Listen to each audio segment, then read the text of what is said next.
السلام عليكم ورحمة الله تعالى وبركاته. نتمنى الفيديو ديال اليوم يلقاكم في تمام الصحة والعافية إن شاء الله. اليوم بغيت نجيب لكم واحد الكيكة زوينة، كيكة الحامض. وقبل ما ندخلوا في المكونات وطريقة التحضير بغيت نقول بأي واحد شاف قناتي لأول مرة كنقول لكم دخلوا عندي اشتركوا، ما فيها باس. إن شاء الله تعجبكم محتوى ديال القناة، محتوى متنوع.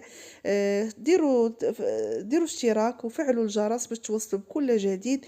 اليوم جبت لكم واحد الاقتراح زوين، واحد الكيكه بالحامض تجي مفشفشه وزوينه، وتا اللوغو ديالها يعني الذوق ديالها بالحامض كتجي اكثر من رائعه. ما فيهاش غير الحامض بوحدو، فيها الحامض والماء. نخليكم على المكونات وطريقه التحضير واتمموا معايا الفيديو باش تعرفوا على هذه الكيكه ان شاء الله. وعلى بركة الله نبداو مكونات ديال هاد الكيك.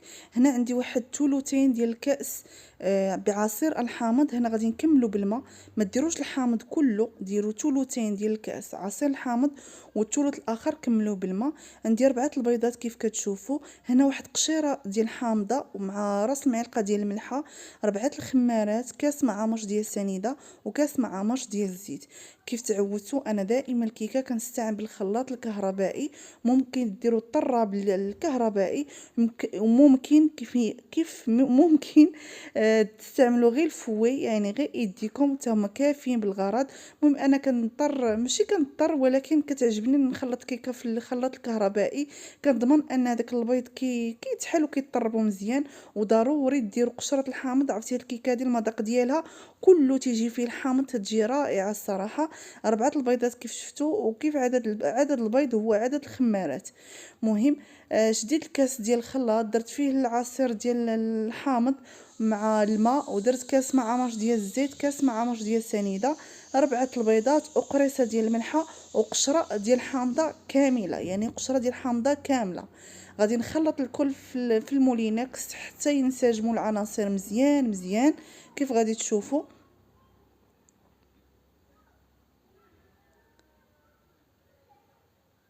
صافي غتخلطوها مزيان. المهم انا كتجيني ممكن تسهل عليا انا الخلط الكهربائي، كيجيني بحال كيسهل عليا الخدمه.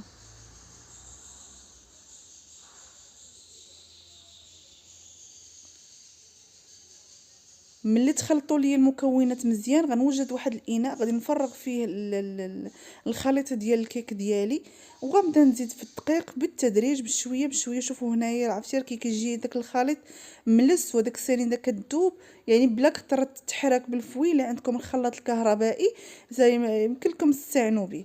غنبدا نزيد الطحين بشويه بشويه. كيف كتعرفوا ما تزيدوش الطحين دفعه واحده، يعني بشوي بشوي وانتم كتزيدوا. ما كنعطيكمش المقدار ديال الطحين، لان الطحين كيختلف. كاين الطحين اللي تيشرب دغيا، كاين الطحين اللي لا، وكيختلف كذلك على حساب الحجم ديال البيضه. ويعني راكم عارفين يعني الطحين دائما كيبقى عينكم ميزانكم.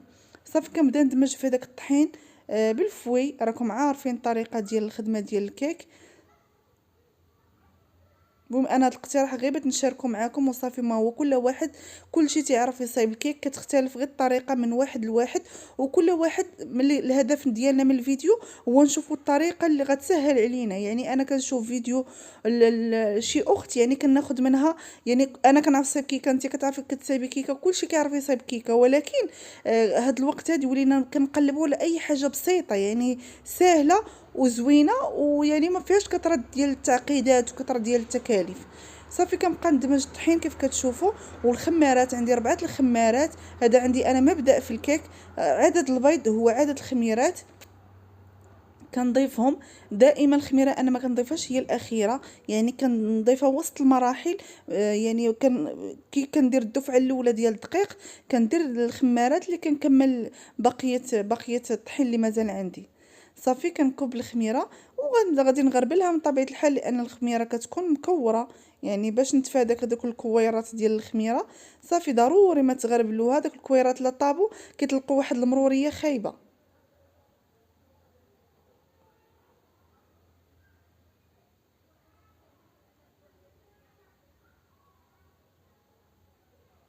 صافي كنبقى ندمج فيها كيف كتشوفوا بشويه بشويه. في هذه الاثناء كنكون الفران ديالي كيسخن على واحد درجه الحراره 180 درجه من الفوق ومن التحت. ملي كندخل الكيكه هنا كندير معلقه ديال الخل. ضروري ان هاد معلقه ديال الخل، واي خل عندكم، يا خل ابيض يا خل يا الخل الاحمر، الصراحه كتعطي واحد الهشوشيه زوينه للكيكه. ضروري ما تضيفوا معلقه ديال الخل بالحق الا كان عندكم. ما عندكمش هاد الخل كيتفاعل لينا مع داك الخماره. باش تعرفوا الكثافه الصحيحه ديال الكيك كيف كنقول لكم، ضروري تكتبوا بها 8، يعني تهزوا داك الفوي وتكتبوا به 8. كيف بغيت نرجع للفكره ديال الخل ملي كتضيفوا الكيكه كيتفاعل لينا مع داك الخميره الكيماويه، يعني وكيعطينا واحد الهشوشيه، واحد الخفه كتجي زوينه الصراحه في الكيك. هنا وجدت واحد المول، دهنته بشويه زبده، غبرته بالطحين، وغادي نفرغ فيه الخليط ديال الكيك. كيف كتلاحظوا انا كنستعمل المولات ديال الزاج اولا ديال البديع بزاف. ما نكذبش عليكم، ملي كندير مول ديال البديع ولا مول ديال الزاج ما كنضطرش انني نعاود ثاني نحيدو من المول ونحطو في شي صحن، كنخليه في داك المول. كندخل الكيكه للفران، كنحسب لها تقريبا واحد 35 دقيقه من التحت، كنشعل عليها من التحت، كنخرجها. راه غير داك الهواء اللي كيبقى في الفران سخون هو اللي كيحمرها من الفوق. باش تعرفوا الكيكه ديالكم طابت، كتستعملوا بواحد البغوشيط ولا واحد الموس، كدقوا داك الكيكه. الا طلع البغوشيط ناشف، دليل على ان الكيكه راها طايبه. وهي سخونه كتبغوا تسقيوها. الناس اللي كتعجبهم كيكه فازقه يسقيوها. الصراحه انا ما كتعجبنيش فازقه، دائما كنخليها بحال هكا طبيعيه صافي. المهم راه هنا نوريكم غير في التحت ديالها راها طايبه مزيان وهي سخونه. خلي هنا راه باقا سخونه الكيكه. استعنت بواحد المربى ديال المشماش وغادي ندهن ليها السطح ديالها. المهم انا اللي بغيت ندهن الكيكه ما حدها سخونه باش دغيا هذاك الكونفيتور تيذوب، يعني ما كيتعطلش، دغيا كيذوب وكيديلاطا فوق من الكيكه. ملي كيذوب دغيا كيجرى وكتشربوا، كتجي صراحه زوينه. الناس اللي ما كيبغوش هاد الكيكات مدهونين يمكن نخليهم غير هكاك، راه حتى هي كتجي بنينه. المهم حنا غير باش نعطيوها واحد المنيضر وكان صافي. غادي ندهنها كامله بالكونفيتور وغادي نغبرها بشويه ديال الكوك. والتزيين كيبقى على حسب كل واحد كيزين بالطريقه ديالو. كيف كنقول لكم، اما يدير شويه الفيرميساج، شويه اللوز ايفيلي، شويه كاوكاو ايفيلي اللي متوفر. اضعف الايمان انا متوفر عندي الكوك، يعني ما نمشيش نشقي راسي تمشي نشري لوز ايفيلي ونشري كاوكاو ايفيلي اللي غندير كيكه. داكشي اللي عندي انا، عندي مبدا اللي عندي في الدار نخدم بيه وصافي. المهم انا غادي نغبرها بشويه ديال الكوك. صراحه تجي بنينه الكيكه وتجي زوينه مع داك المذاق ديال الحامض والمذاق ديال الكوك. راه والله حتى روعه، غير جربوها. وحبذا تولوا تستعملوا الخلاط الكهربائي في تحضير الكيكات ديالكم. كيهنيكم من قوه التخلاط وكيضمن لكم ان المكونات كتخلط مزيان وتتجي داك الكيكه رائعه شكلا ومذاقا، يعني كتطلع تبارك الله وكتنفخ وكتجي مفشفشه وزوينه. هذا الشكل النهائي ديال الكيكه وصافي. ملي ساليتها غادي نقطعها لكم باش تشوفوها كيف كتجي من الداخل. راه تتجي داك اللون الصفر، يعني ما كتجيش كيكه كحله من الداخل. وما انا الكيكات ديالي المفضلين هي اللي مخدومه بالليمون ومخدومه بالحامض. سمحوا لي، هنا راه هذا التليفون بايد وتنقطع بايد. هنا راه بغيت نقطع واحد المورصو باش تشوفوها غير كيفاش جات من الداخل. وهادو هما الكيكات المفضلين الصراحه عندنا كاملين في الدار. ما عاديين سامبل، الصراحه سامبل بلا كثره المكونات ولا يعني كيك يومي وصافي. المهم انا غادي نوريها لكم من الداخل كيف كتجي. راه تيجي داك اللون ديالها الصفر وفيها الريحه ديال الحامض.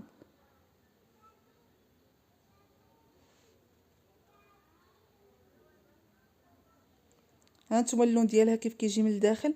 الصراحه تجي زوينه وهشيشه وخفيفه بزاف.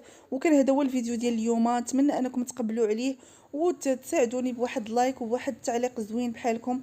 وما تنساوش تبارطاجيو لا فيديو مع الاهل والاصدقاء والاصحاب لتعم الفائده. والى فيديو اخر ان شاء الله.